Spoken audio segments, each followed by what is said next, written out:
보고 이야기 나누겠습니다. 친박근혜 진영이 조용하지만 안전한 경선을 선택했습니다. 어제 새누리당 지도부는 8월 19일 대선 후보 경선 투표를 실시하고 다음날 전당대회를 열어 대선 후보를 결정하는 안을 의결했습니다. 당 지도부는 후보 등록 예정일인 7월 10일 전날까지 경선 룰에 대해 계속 논의하기로 했지만 비박 대선 주자들이 주장하는 별도의 경선 룰 논의기구 구성을 비롯해 구체적으로 어떻게 논의할지는 밝히지 않아 립서비스라는 지적도 나오고 있습니다.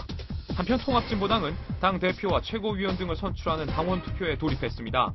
당권파와 혁신파는 어제 비례대표 부정경선 파문에 대한 입장 등을 놓고 난타전을 펼쳤습니다. 자, 정 차장, 우리 어제 예상했습니다만, 어제 최고위원회에서 경선 날짜를 그대로 좀 확정을 했죠? 이에 따라서 이제 그 비박 주자도 좀 크게 좀 반발하고 있는데. 맞습니다. 어제 새누리당 최고위원 회의에서 새누리당 대선 후보 선출을 위한 경선 일정을 확정을 했는데요. 보도된 대로 8월 19일에 경선 투표를 하고 8월 20일에 전당대회를 열어서 대선 후보를 선출한다. 이렇게 의결했습니다.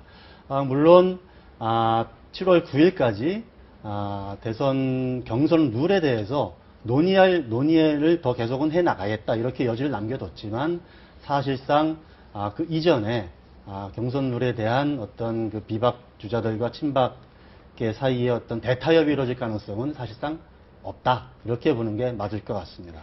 그 어저께 관련해서 아까 비박 주자들 그 반발을 당연히 할 텐데 김문수 지사 관련해서 채널A 메인 뉴스에서 나온 내용을 보면 이제 대선 불출마 쪽으로 가닥을 잡고 곧 발표를 할 거다 이러면서 지금 말씀하셨듯이 타협할 여지가 없는 거잖아요. 네. 그래서 백기 투항을 하느니 차라리 불출마를 선택할 것 이런 보도가 나왔습니다. 그럼 어떻게 되는 건가요? 그렇습니다. 지금 비박 주자 지금 세 분이 계시지 않습니까? 이재호 의원과 네. 정몽준 전 대표 그리고 김문수 지금 말씀하신 김문수 경기지사인데요. 그동안에 쭉 그렇게 이야기를 해왔습니다. 오픈 프라이머리 완전 국민 경선제를 요구를 해왔고 이게 관철되지 않으면 경선에 불참하겠다 이렇게 지금 압박을 했는데 결국은 이제 당 지도부에서 오픈 프라이머리를 수용하지 않겠다 이렇게 결정한 거 아닙니까? 그러면 이 사람들에게 남은 이제 선택지는 딱 세 가지밖에 없습니다. 첫째는 그동안에 이야기한 대로 경선에 불참하는 것. 또 하나는 그 수모를 참고라도 경선에 참여하는 것. 또 하나는 이도저도 싫고 새누리당을 떠나겠다. 이렇게 탈당하는 거지. 세 가지 정도일 수가 있는데 그 세 가지 중에서 탈당은 사실은 여러 가지 정치적으로 부담스러운 측면들이 많고요. 네. 그렇다고 그동안에 해온 얘기들이 있는데 결정한 대로 경선에 참여하겠다. 이렇게 얘기하기도 좀 어렵지 않습니까? 네. 그렇다면 남는 것은 결국 불출마, 경선 불참을 선언하고 대선에 불출마하는 것, 그 길밖에 없는 것 아니냐. 아마 그런 맥락에서 김문수 지사가 직접 이야기한 건 아니고요. 네. 김문수 지사 측에서는 그러네요. 결국 우리가 갈 길은 그거밖에 없는 것 아니냐. 그래서 제가 듣기로는 그 고민의 시간이 길지 않을 거다. 오늘 내일 중에 결정을 해서 경선 참여 여부를 밝힐 텐데 아무래도 불출마 쪽에 더 무게가 좀 가 있다고 그렇게 볼 수 있을 것 같습니다. 예, 어느 신문을 좀 보니까 이재은이 이제 이런 말을 했더라고. 6.25처럼 기습을 했다. 참 끝났네, 이거. 이렇게 돼. 예. 그만큼 지금 아마 그동안은 이제 경선 그에 대해서 좀 많이 비판했었지만 막상 이렇게 결정이 되고 나서는 손쓸 방법이 없다. 이런 심정을 나타내는 한 멘트인가 아닌가 그런 생각이 들어요. 그렇습니다. 지금 그동안에는 이제 오픈 프라이머리를 요구를 하면서 계속 압박을 해서 이거를 관철시키기 위해서 최대한 노력을 해왔는데 일단은 벽에 딱 부딪힌 거 아닙니까? 그런 상황에서 이제 이 사람들이 이제 선택할 방법이 마땅치가 않은 게 좀 전에도 말씀을 드렸지만 사실은 지금 이제 오픈 프라이머리를 처음 이분들이 이제 주장을 하고 나서 한 2달 동안 열심히 또 민생 투어도 했거든요. 그러면서 자기들의 어떤 지지율을 최소한 한 5% 정도 이상 올렸으면 그거를 바탕으로 여러 가지 뭔가를 좀 도모할 방법이 있을 텐데 사실은 여론조사 지지율이라는 게 지금 다 보도된 대로 아시겠지만 한 1%, 2% 정도밖에 되지 않지 않습니까? 그런 상황에서 나가서 뭘 도모한들 세력에 붙지 않을 수밖에 없고 붙을 가능성이 없는 것이고 또 안에서 경선에 참여해 본들 박근혜 전 위원장 이길 가능성도 없고 이런 아주 진퇴양난의 상황에 지금 놓여 있다 이렇게 지금 볼 수 있겠습니다. 이런 비박 비박주자 3인과는 달리요. 임태희 전 대통령 실장이나 뭐 김태우 의원은 좀 스탠스가 다른 것 같은데요.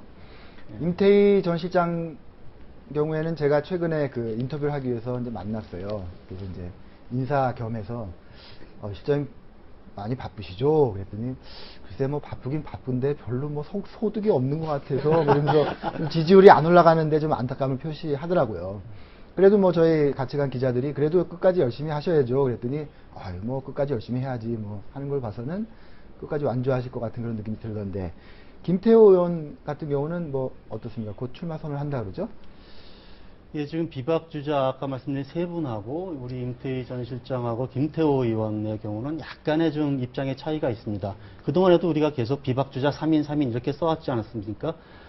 이분 김태호 의원과 임태희 전 실장의 경우는 아무래도 그 세 분보다 좀 젊고 차기를 좀 더 노릴 수 있는 여러 가지 바탕이 있기 때문에 아마 이번 경선에 자기들이 열심히 뛰는 모습을 보여주면서 차기를 모색할 수 있는 그런 발판을 마련하는 게 또 하나의 목적일 수 있기 때문에 이분들은 어제 물론 어떤 새누리당의 어떤 결정에 대해서 두 분 다 좀 문제가 있다. 일방통행식이고 결정에 아주 불만을 나타내긴 했지만 결국은 경선에 참여하지 않겠느냐 이런 관측들이 좀 나오고 있고요.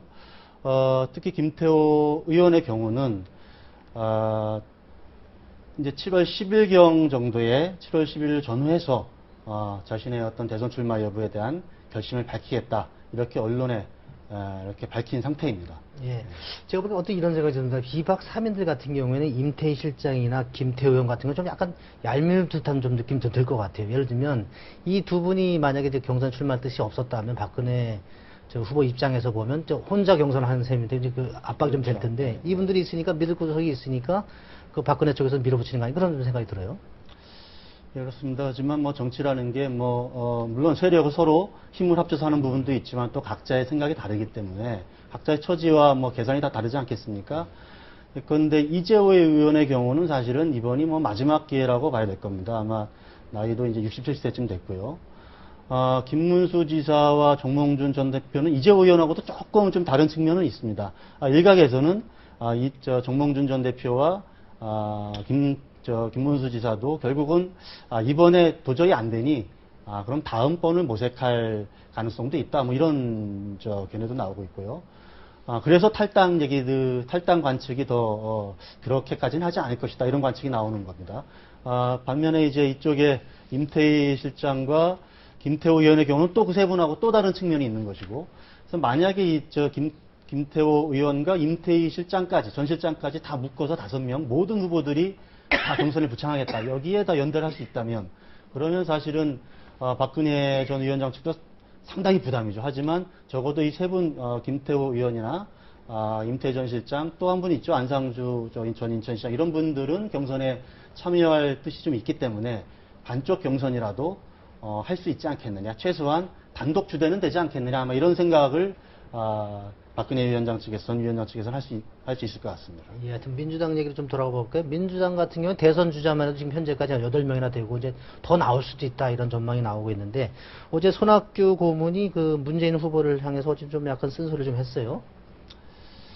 손학규 고문이 저희 인터뷰에서도 이렇게 말씀을 많이 했는데 요즘 거의 이제 문재인 고문을 이제 타깃으로 정해서 여러 가지 그 비판적인 그런 직설적인 공격을 좀 하고 있는데요. 아마 그 이유는 역시 문재인 고문이 현재 야권 주자들 중에서 안철수 교수를 제외한 민주당 주자들 중에서는 가장 그 여론조사가 좀 높게 나오고 강력한 후보이기 때문에 그런 것 같습니다. 그래서 결국 주장의 요지는 이겁니다. 지금 이제 영남 후보론으로 다시 대선을 승리할 길은 없다.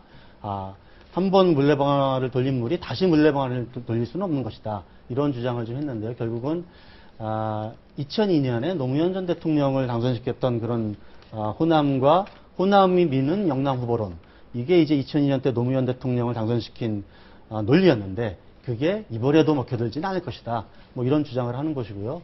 또 하나는 이제 문재인 고문이 여러 가지 안철수 교수와의 어떤 공동정부론 이런 이야기들을 많이 했는데 그 연대의 고리도 좀 공격을 해 들어가고 있습니다.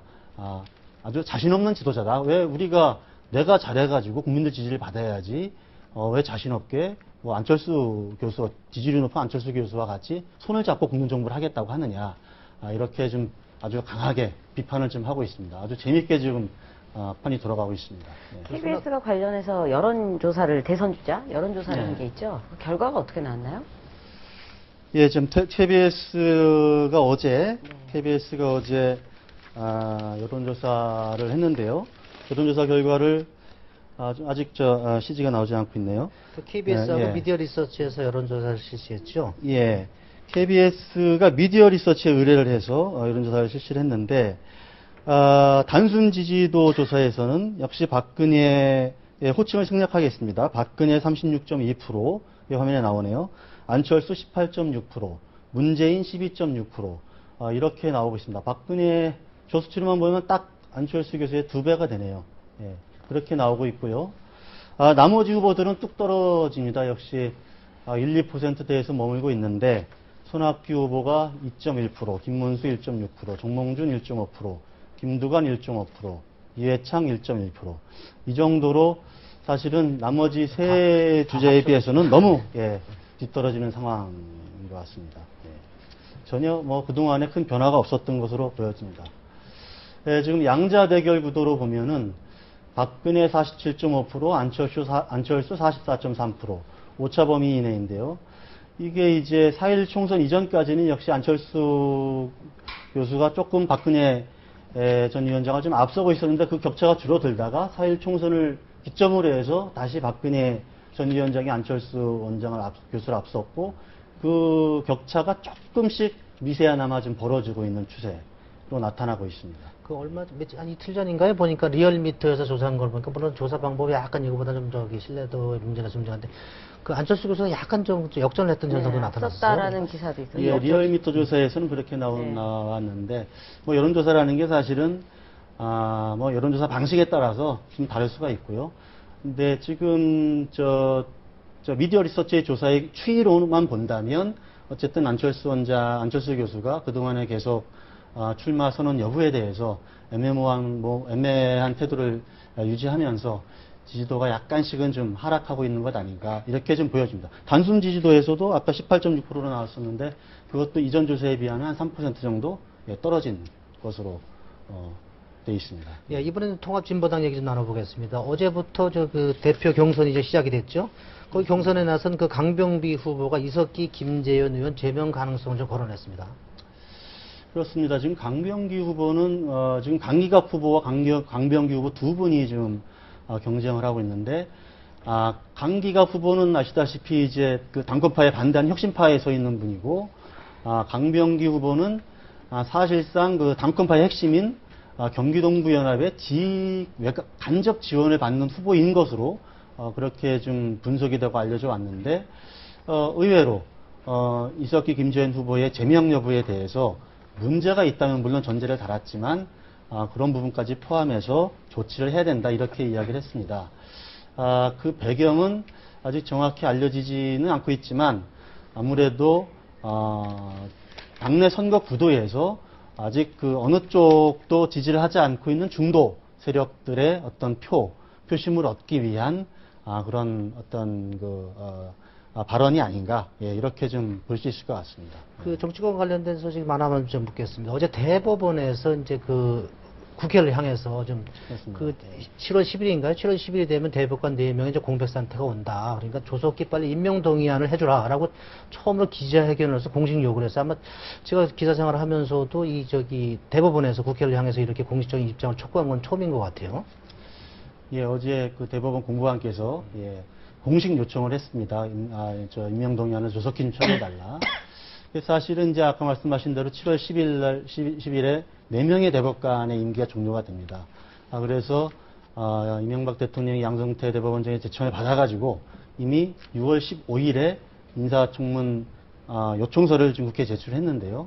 사실은 그 이후에 최소한 인사청문회를 열어서 임명동의안을 처리하려면 한 2주 정도의 시간이 소요가 됩니다. 그런데 그 절차라는 게 있지 않습니까? 먼저 국회의장이 인사청문위원을 선출해서 인사청문 특위가 구성이 돼서 거기에서 청문회를 열고 심사보고서를 채택해서 본회의에 올려서 표결을 해서 가결이 되면 이제 절차가 다 마무리가 되는 건데, 그러니까 첫 단추부터 지금 전혀 지금 풀리지가 않고 있는 상황입니다. 왜냐하면 아시다시피 국회가 지금 국회의장도 좀 선출하지 못하는 그런 상황 아닙니까? 그래서 지금 새누리당에서는 국회의장만이라도 선출하는 원포인트 국회라도 열자, 지금 이렇게 제안을 해놓은 상태고요. 하지만 민주통합당 측에서는 여러 가지 국회의 다른 어떤 상임위 배분 문제라든지 이런 부분에 있어서 일괄 타결을 해야 된다, 이런 게 좀 얘기를 하고 있고요. 그래서 아마 그렇다면 새누리당은 단독 국회라도 열어야 되지 않겠느냐, 아마 이런 움직임이 있고, 그래서 무소속 의원이라든지 기타 선진통일당 의원 이런 분들의 협조를 얻어서 아마도 이번 주 내에는 국회의장을 선출해야 되기 때문에 아마 단독 국회를 열지 말지에 대한 가부간 결론이 조만간 나오지 않을까, 이렇게 보여집니다. 예, 아무튼 국회 늑장 개원이 지연되면서 여러 가지 파장이 큽니다. 대법원뿐만 아니라 국회 상임위 활동이라든가 영향을 미치고 있습니다. 아무튼 여야가 좀 하루빨리 좀 합의를 해서 국회 좀 문을 열어야겠습니다.